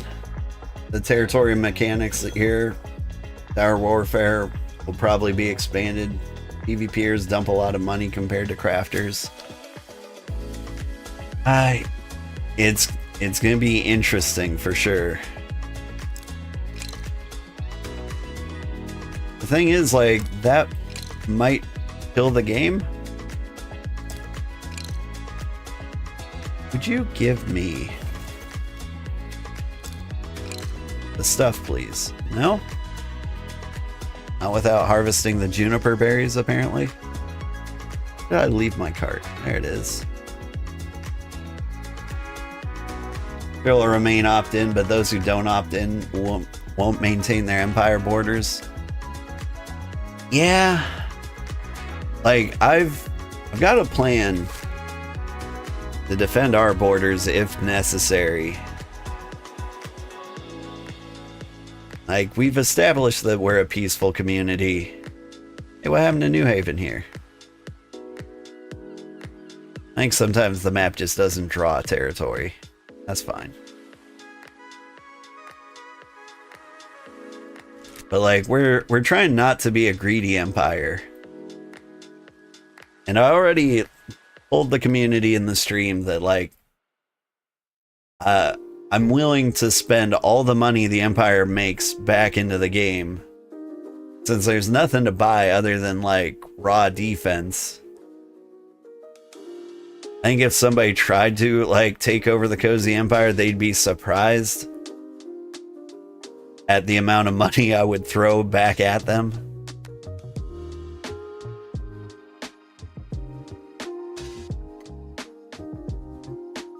Angiford, don't you go down there. Don't you do it. Go in the jackal hole.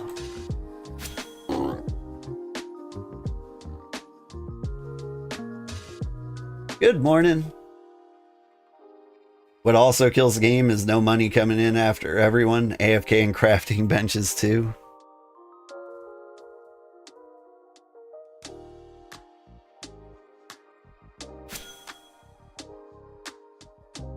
Yeah, what is it gonna take to keep this game up and running for a very long time? A very interesting problem.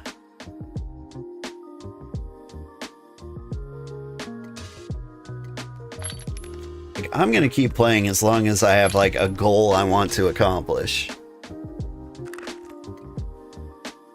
And what I want to accomplish is like a nice empire.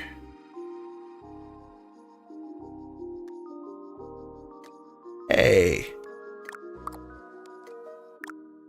An adept slayer.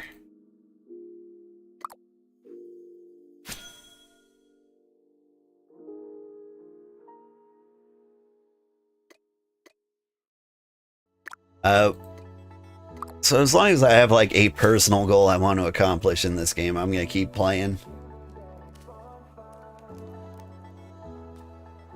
And you like set goals for yourself. Like, maybe it's explore, get yourself a World Explorer 5 or 7. You could like set your sights for World Explorer X, but I feel like that's terrible. So much of the world to explore is ocean. Is there any way in-game to get Hexite shards, or can you only buy them? So I've got a special way to get Hexite shards. If you cheer on Twitch, and I've linked my Twitch account, I get free Hexite shards. Like, I'm not buying Hexite shards. You can just give me Hexite shards. I'm encouraging people to not do that, because buying virtual currency is never a good idea.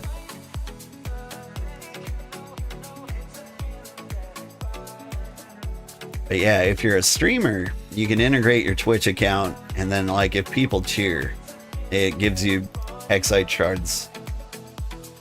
And the person who cheers, if they have also linked their account, they also get the Hexite shards. So it's not just like you give me money, it's like you give us both money. And I think it might even be like it might be a better rate. At least the same rate. I don't know. I shouldn't spread misinformation because I don't actually know. And I also don't want you to do that. It's like the Empire doesn't need it. The Empire's fine.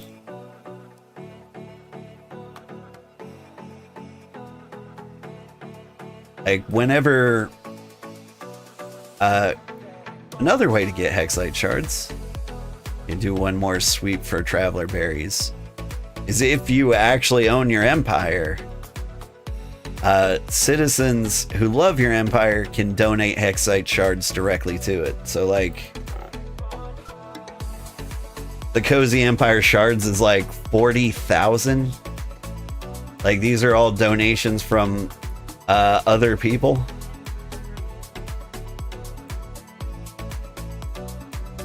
Like, and we've used like none of them. Like, the Cozy Empire has enough Hexite shards to last probably through the entire early access. Does subbing also work? Nope.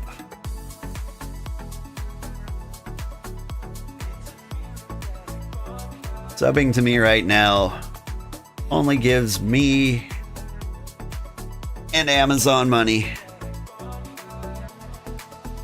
Or you can get a membership on YouTube, then give me and Google money. Oh, hi there. You know what? I'm gonna leave that Rangifer alone. I don't need all the Rangifers.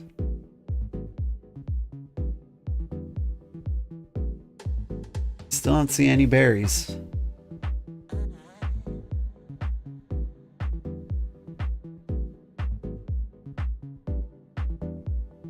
That's a shame.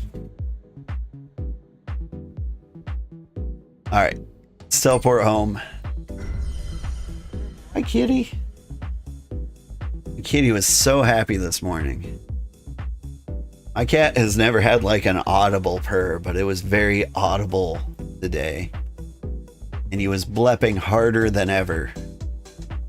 Like, his tongue was just like dangling out of his face. It was great. What am I doing? I got these. I got meats. So many raw pelts, but I can't do anything with them. That's fine. Those are only for Hexite, for defense. Yeah, like the Empire's Hexite shards. Yeah.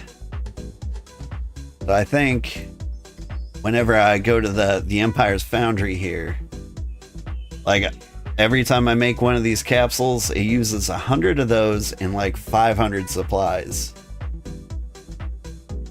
The thing is, like, nobody wants to make supplies, even though I pay money for them.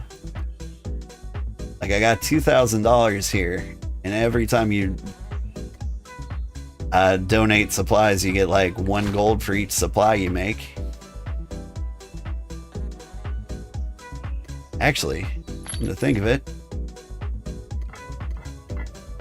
get this and some planks.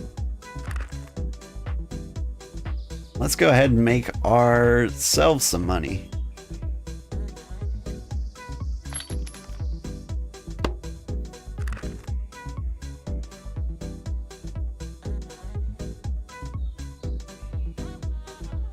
But yeah, like, eventually it'll be cosmetics too.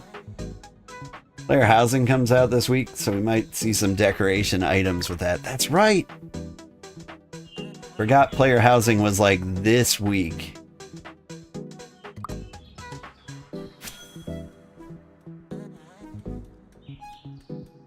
I'm really excited about that.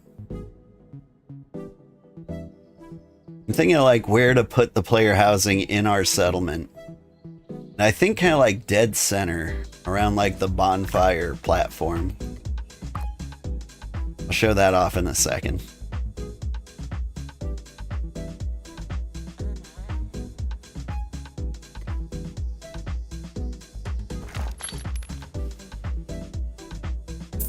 Big money. So I'm thinking for housing, like, it's a little crowded right now, but like this corner here, if the tents are like hex sized, like those would be some good houses.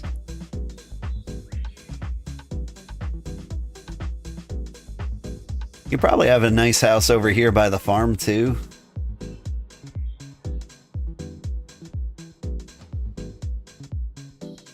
Like, we got tons of spots, so I could put one up here. But I'm excited for the houses. I really want to get up to like stone houses.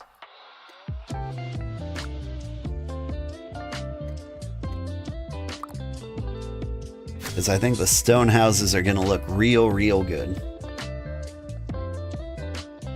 How many different gates are in the game? I don't know.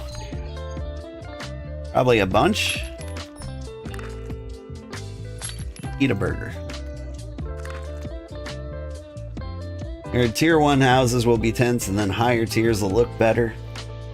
I wonder if they'll take more space. Yeah.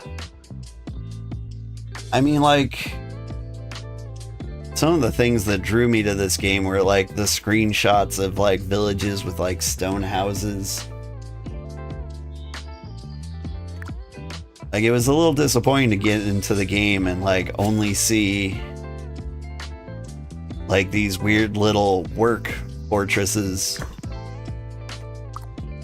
like fenced in jobs, and it didn't have like a good village feel.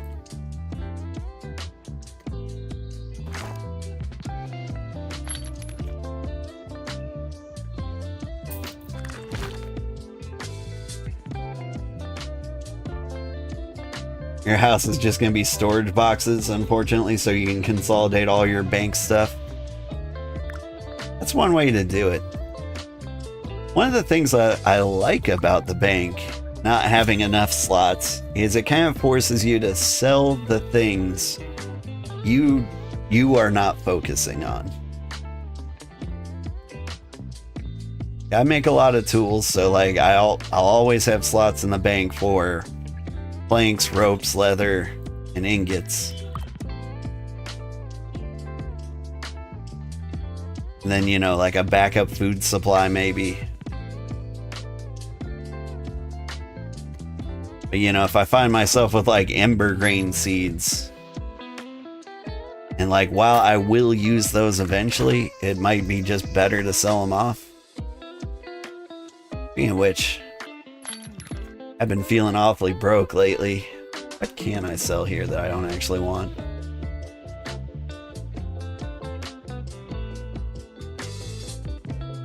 I could sell a bunch of bread and dough. Is that fish oil?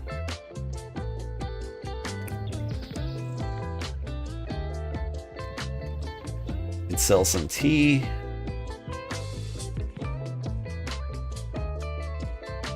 I like most of my things. Got more animal hair than I know what to do with.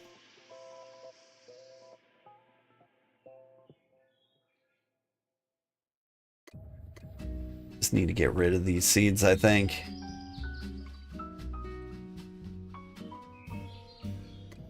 Like, I'm not the farmer. Gotta recognize that I'm not the farmer.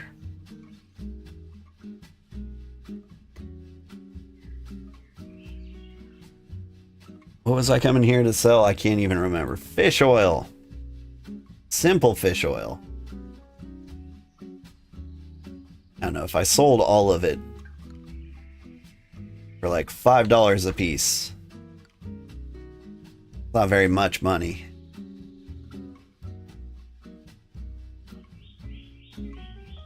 Somebody's selling 210 fish oil for $1 a piece. Maybe this is really not worth that much money. Upgrade to 72 slots? Is that an option? Is that a thing you do?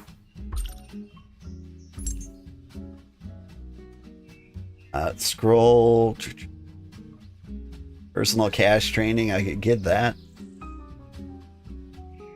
Raider stand.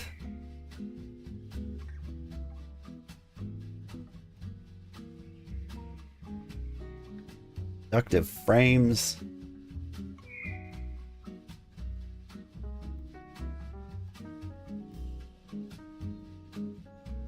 Or someone is selling it for 20 per unit.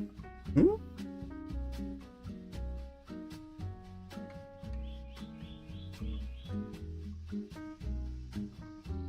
Do you, Bricko? Do you have the things? Build speed training. Oh, that was a thing. Yeah.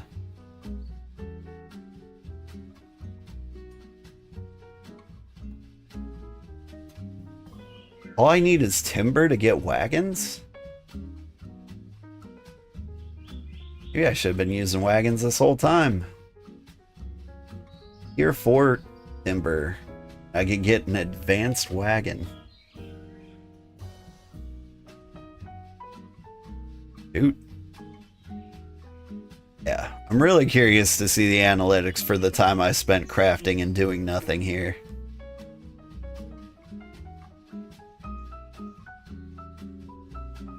Because it really did have like lo-fi beats vibes. Okay, right, I was gonna sell tea.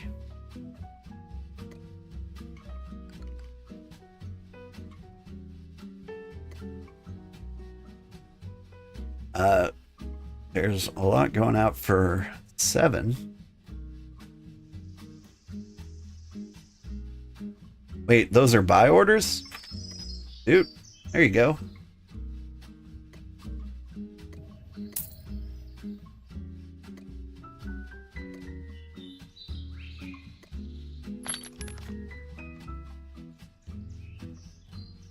Wait, what?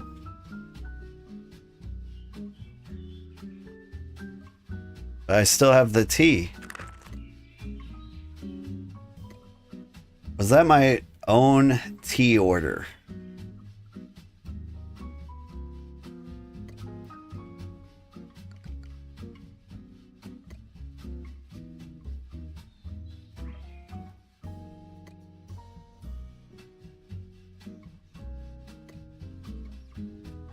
Might have bought my own tea. This kind of thing happens a lot. Like, instead of like just throwing away things,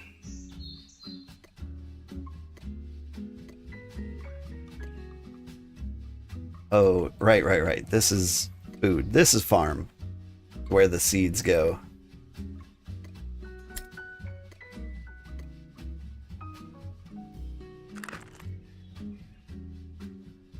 There were no rooms for my basic ember grain seeds.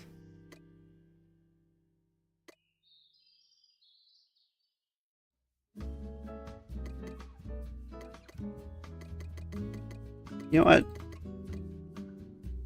Give me money.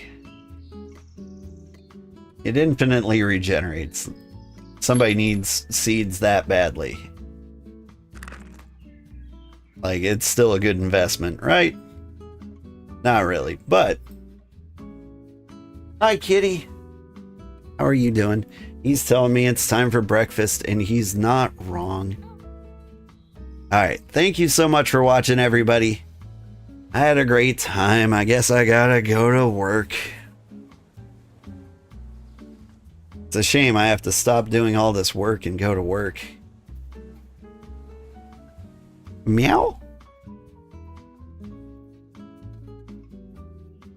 Still got a lot to do. We like spent like a full hour of the stream making potter's mix, but we never even made like unfired bricks out of them.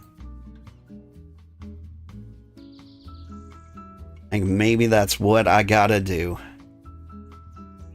Alright. Have a wonderful day, everybody. I'll find somebody to raid. I started following a lot of BitCraft creators. And so I'm going to try and find you somebody BitCraft related to raid. But let's see who is playing games.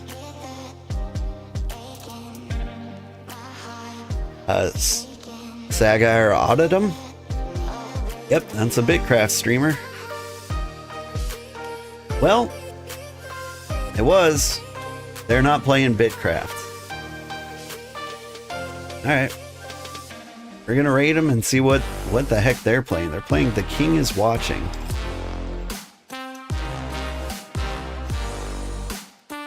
All right, have a great time. If you are on YouTube, stick around. I'll find somebody to raid.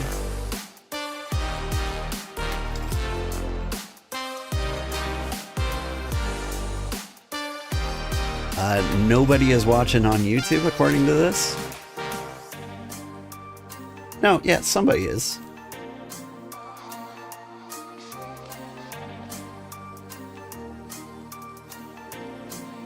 I'll find somebody. All right, thank you so much for watching. Have a great day, everybody.